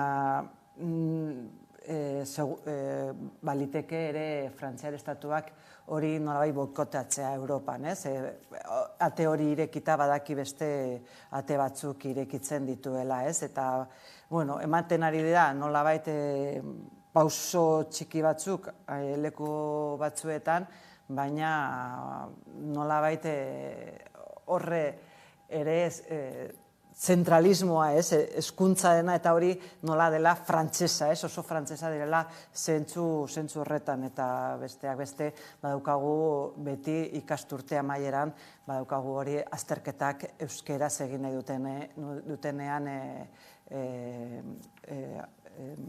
basoa egin nahi dutenean, euskeraz beti egon direla eta presioagatik lortu dela poliki-poliki gauza batzuk egiten. Orduan presionatzen jarraitu behar dela, erabiltzen jarraitu behar dugu, ez dugu ahaztu behar pauso horiek emateak ez duela ziurtatzen gero euskeraren garapena, ze batzuetan badirudi horrekin eginda dagoela, eta gero ikustea, ez erlajatzeko ere, ze batzuetan erlajatu egiten gara eta badirudi gauza batzuk lortuta ja euskerak badaukala bere plaza, eta ez da egia oraindik bide handia dago egiteko, eta presioarekin eskaera hoiei erantzuna badagoen, baina segurazki kaletik, eragileetatik nolabait bultzatu beharko dela, ez dela berez emango, ez aie interesatzen alakorik ematea, ez?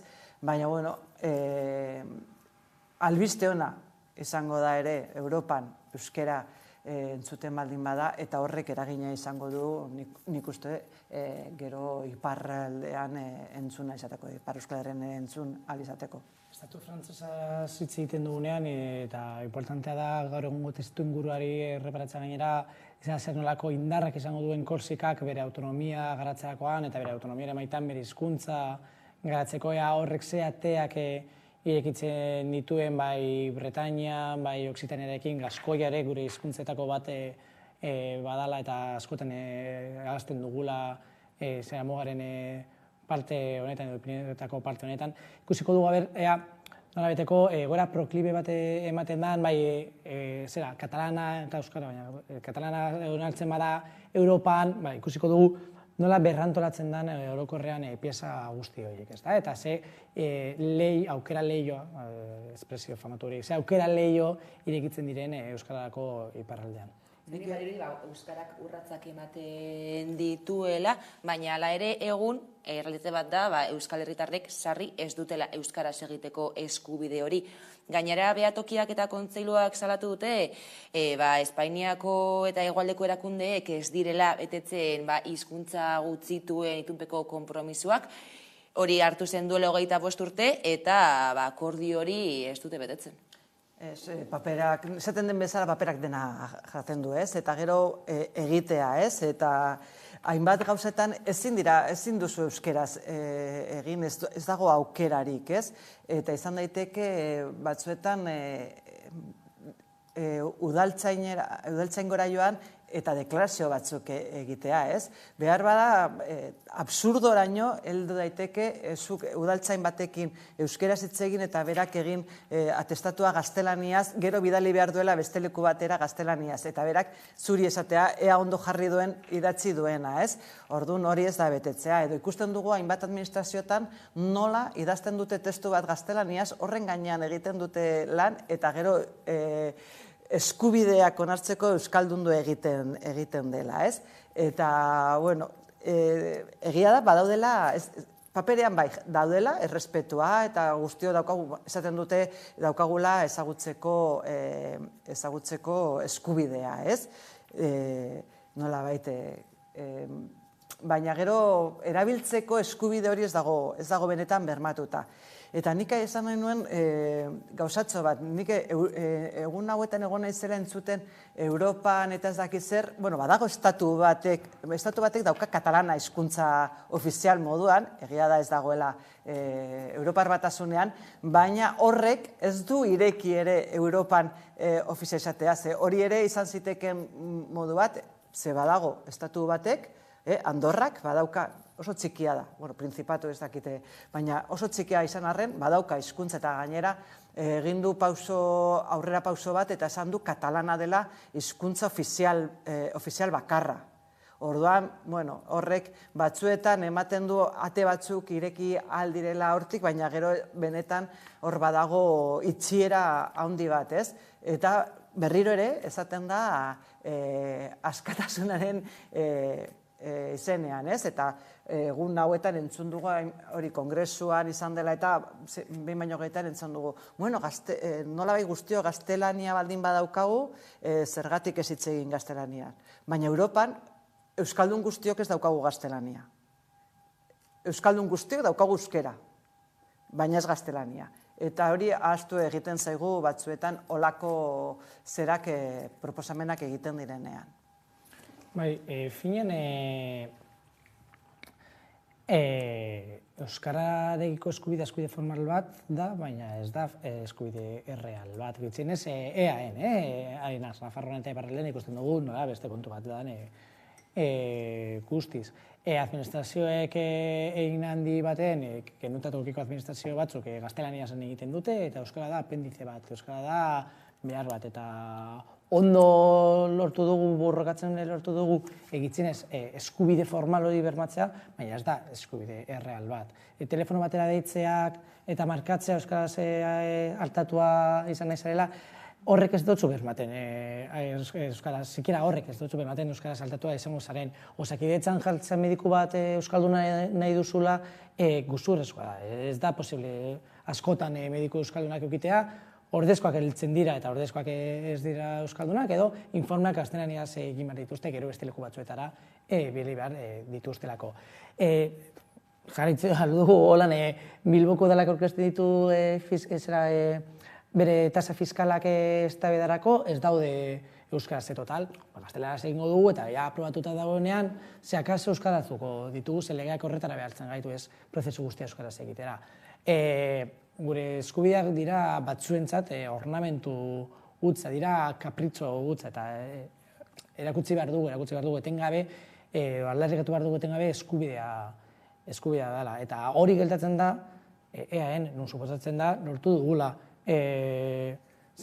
administrazio euskaldun bat eukitea, eta gezurra da. Eta hori baldin bada administrazioarekin, eroan hori kalera edo gizartera. Oso urrun gaude oraindik. Administrazioa aipatu duzu, lehen niri atentzioa deitu dit, behatokiak eta kontseiloak argitatu dituzten datu batzuk, da Araba Bizkaia eta Gipuzkoa, baina Espainiak dituen administrazioak, eta bertan lan egiten duten langileek, nolabaiteko ezagutza dutenek, bakarrik dira 111, eta Nafarroaren kasuan 101. Orduan ez da bermatzen, adibidez, administrazio horietan, ez agian Euskal Erakundeetan, baina Espainiaren menpe dauden administrazio horietan gure eskubideak. Ez dira, eta batzuetan hori bizi izan dugu euskaldunok, euskeraz eskatzea basoaz zerren, holan, hilaran jarri beste pertsona batzuk bezala, esan dut guztiok talan, eta heldu eta zuk euskeraz eta esaten dizute, itxaron, zeuren etorriko da pertsona bat euskalduna. Eta esan dut, bale, etxaiten dut, jarri hemen albo batean, ez naiz jarriko albo batean, nire txanda da, eta ni hartatu arte, ez naiz mugituko hemendik. Eta eztabaidatu behar duzu besteekin. Zuk euskeraz nahi duzulako eta batzuetan, esan duzu, bale, noa egin erderaz, ez? Eta gainera ez duzu pertsona aurrean duzun pertsonarekin ez duzu gatazkan sartu nahi, edo atzean dituzunekin, baina ez dago zeratik. Adibidez, unibertsitatean gertatzen da, zuk nahi baldin baduzu ikerketa bat aurkeztu euskeraz, eta bada espada hobeto itzultzea. Ze batzuetan gertatu da zuk aurkeztea proiektu bat euskeraz, agentzia batek irakurtzen duenez, kanpoko agentzia batek heldu zaien itzulpena ez etortzea guztiz bat, zuk bidali duzunarekin, eta horrek exigitzea, horrek ekartzea diru laguntzari gabe geratzea, eta zeran. Orduan, batzuetan euskaldunok egiten duguna da, nolabait gure lanaren itzultzea edo itzulpena bada espada egiten dugu, eta horrek eskatzen du batzuetan bitan egin behar izatea hori, ez dagoelako bermatuta, bereziki hori, eta gero zuk medikura edo baldin basoaz, eta egin behar baldin basute proba bat, oso gutxitan ematen dizute emaitza euskaraz, gero hori beste zera batzuekin. Orduan, bai, kanpokoek ez dakite, baina bertan ere ez dago bermatuta. Bestelako gai bati helduko diogu orain, etxebizitzaren aferari. Etxebizitza hutzen zerga Ipar Euskal Herri osora zabaldu da. Lehen herri batzuetan soilik zegoen edatuta, baina orain Ipar Euskal Herri osora zabaldu da. Eta lege horren helburua da etxe hutz horiek zigortzea edo ez izatea hainbeste edo. Ematen du orain egualdera heldu dela, ez da orain problematika, baina horrelako kontinente bat, iparralden egin dela hamarkadak konstante diren gauza bat ez da, etxe hutzen problematikaren inguruan eta bigarren erresidentzien problematikaren inguruan. Oso egoera gogorra eta tamalgarria bizi izan da iparraldean, edo bizi izan dute iparraldeko gazteek afera honekin, ez da, ikusten da nola turistifikazio masio bat emondan eta etxebizitzak horretarako gorde dira eta jendeak ezin zuen, ez da herrietan haien bizi proiektua garatu. Ematen du askotan eta bitzinez egualden ematen dien diskurtso batzuk horrelako tasak eta kanonak direla ere, como kapritzo bat edo dirua rekaudatzeko funtzionamendu bat. Baina helburua ezin du ahaztu da etxe horiek salmentara edo alokairua ateratzera. Eta askotan diskurtso neoliberal batzuk esaten dute, ez, baina ez dute hori lortzen, soilik lortzen dute errekaudazioa. Agian igo beharko dira tasa edo kanon horiek benetan etxe horiek merkatura ateratzeko, ezta? Iparralek pausoak emon ditu, hegoalden kanona legala da, etxe hutsei, eaen. Bilbok adibidez badauka onartuta, baina ez da inun aplikatzen. Igual beste minere iparraldetik ikasi behar dugu. Eta horrez gain, kontua da, Euskal Herriko kostalde osoan arazo larri bat badago. Euskal Herri osoan dagoen afera da etxebizitzarena. Baina zema eta turistikoagoa izan herria, are eta larriagoa da egoera, eta handaiatik muskizeraino ematen den afera da. Eta, joan den hilabete bukaeran, Plentzian adibidez, ohiko bizilekua osatzen duten etxebizitzen ondasun higienen gaineko zerga, 130% errekargoa izango dute, baldin eta etxe hori bigarren etxebizitza baldin bada, eta bertan inorez baldin badago erroldatuta. Egia da Plentzian bai, baina Gorlizen dagoeneko egiten da, Sopelan ere, azkenean, lege honekin adibidez, Plentzian adibidez, 100.000 etxebizitza utzi eragingo lieke, eta agian afera irten bidea eman alzaio. Nik irten bidea ez dut ikusten hori, ez da benetan zerbait mina egiten dizuna poltsikoan. Hau da, ez da gehiegi, ez? Eta egia da, hainbat lekutan eskatzen dela, ez? Hori penalizatzea etxe hutsak. Eta egia da, beste aldetik, nik esango nuke, etxe hutsak direla, edo utzik dauden etxeak, eta beste aldetik bigarren etxe bizitzak direnak. Bigarren etxe bizitzak gehiago ordaintzeak bereziki zerbitzu batzuk dituztelako. Orduan, nik uste dut hori ere pentsatu behar dela, ez?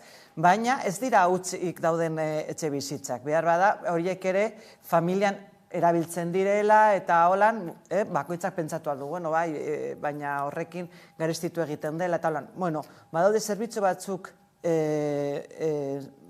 eskuratzen dituztenak, eta orduan hoiengatik ordaindu, hau da, gehiago ordaindu, bigarren etxe bizitza erroldatuta esaudenean, behar bada zerga batzuk ordaindu beharko dituzu horrezegatik, baina ez, ze nolabait aportazio bat egitea, ze batzuetan hori beharrezkoa da, ze zuk ondo egoteko udan, neguan ere egin behar direla hainbat gauza, nik uste dut hori izango zela.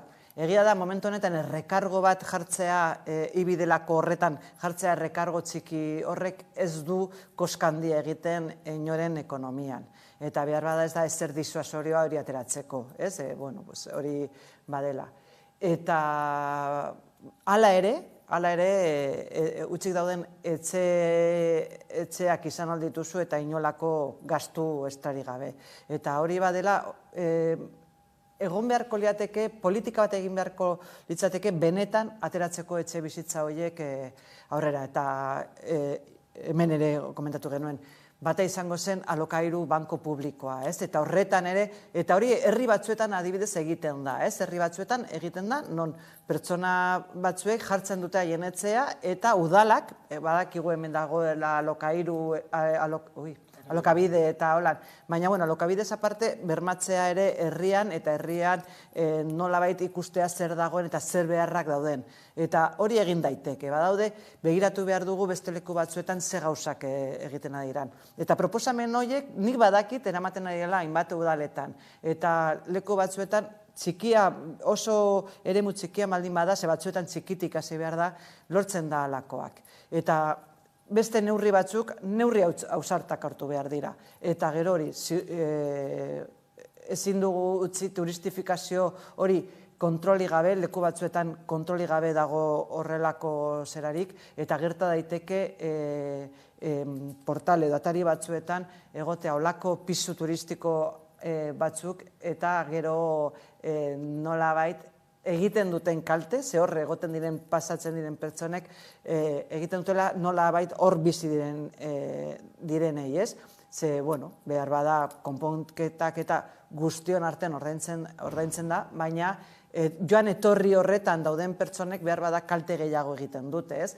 Niri izaten zidaten, adibidez, egurrezko etxe batean, jarri zutela eskalerak auzokide guztien artean konpondu, eta uda batean maleten gurpileekin apurtu egin zela, eta berriro egin behar zela konponketa hori. Guztion artean, eta egia da, batzuek hortik ateratzen dute etekina. Bueno, etekina ateratzen dutenek gehiago ordaindu beharko dute. Eta bigarren etxe bizitzen kasua, ere, zerbitzu batzuk mantentzearen gehiago ordaindu beharko luketela. Interesgarria ditu zaiz, azkenean bakarrik ordaintzen da, bertan bizi direnek zerbitzu horiek, baina adibidez basunal uda garaiko leku horietan, edo hondartza eta dauden leku horietan, biztanleria askotan biderkatzen, laukoizten da, eta zerbitzuak mantentzen dira, baina gero eta jende gehiago da, eta orduan ezinezkoa da zerbitzu horiek behar bezala ematea. Bai,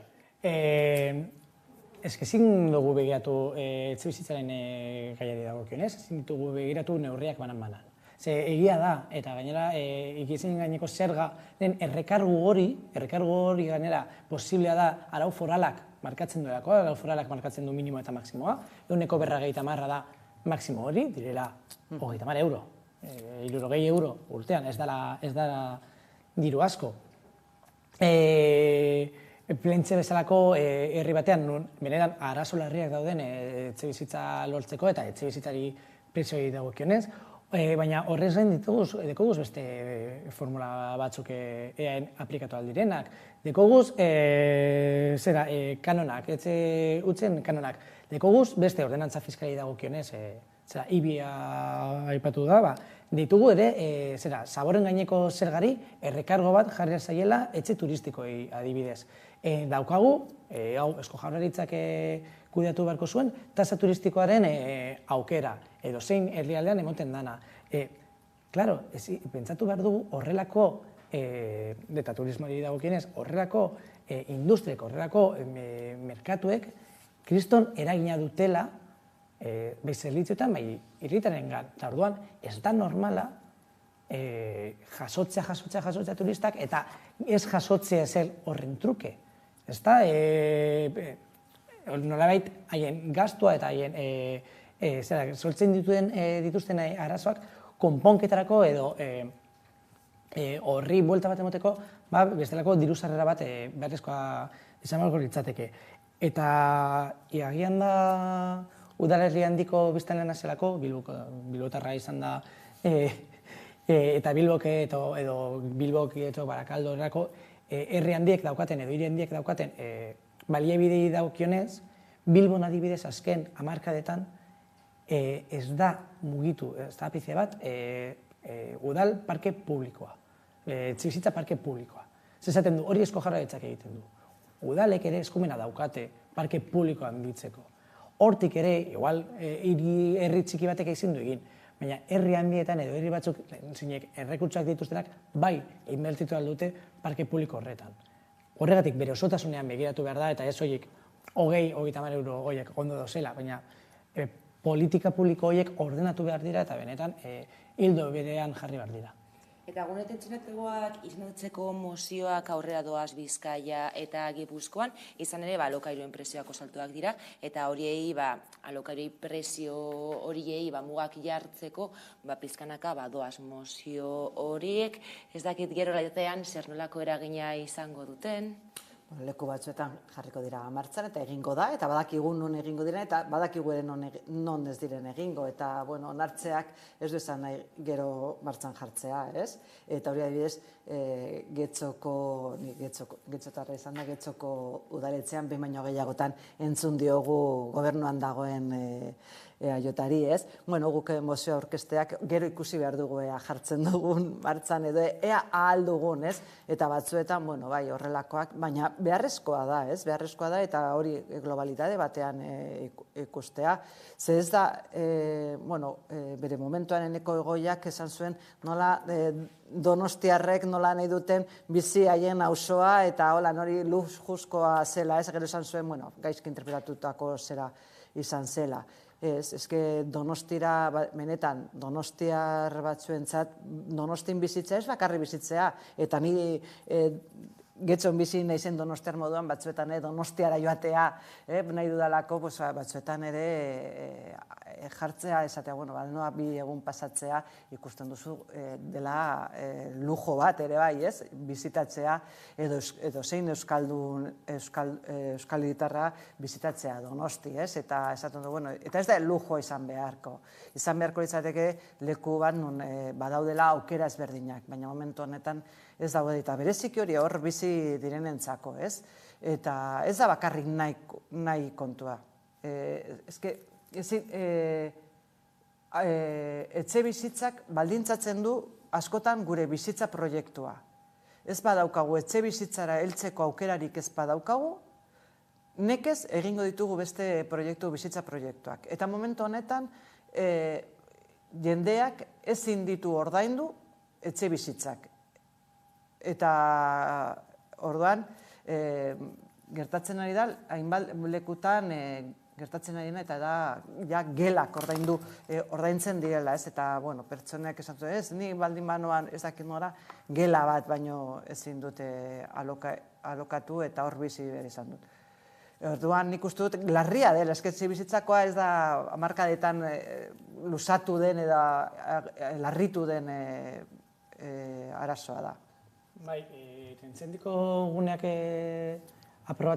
mozioak aprobatzerakoan ikusi ditugu diskurtso desberdinak, no? Ez decir, ikusi dugu da adibidez Bilbon nun EH Bilduk zein desauzioen aurkako plataformak nola aurkeztu dituen, ikusi ditugu baita ere gobernuak egindako emendakina prozesua dilatatzeko, nolabaiteko kontraesanak daude alderdi sozialistaren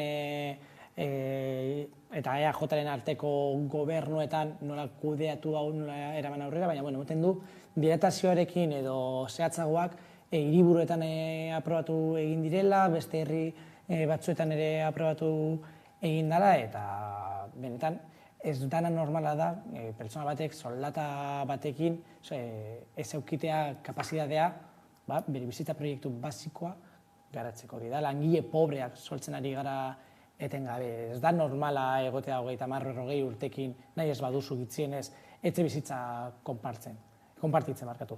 Hori da ezin duzulako zure bizi proiektu propioa garatu eta hori da arazoa gero eta strukturalagoa, baina hemen da beste leku askotan, ez dauka erantzun errazik, baina gitzienez ditugun tresnak goaz erabiltzera. Azken honekin bukatu beharko dugu, eskerrik asko Arantza Gutierrez eta Eneko Ander Romero gurekin zutagatik. Eta orain tarte bat eta jarraian itzuliko gara eguneko albisten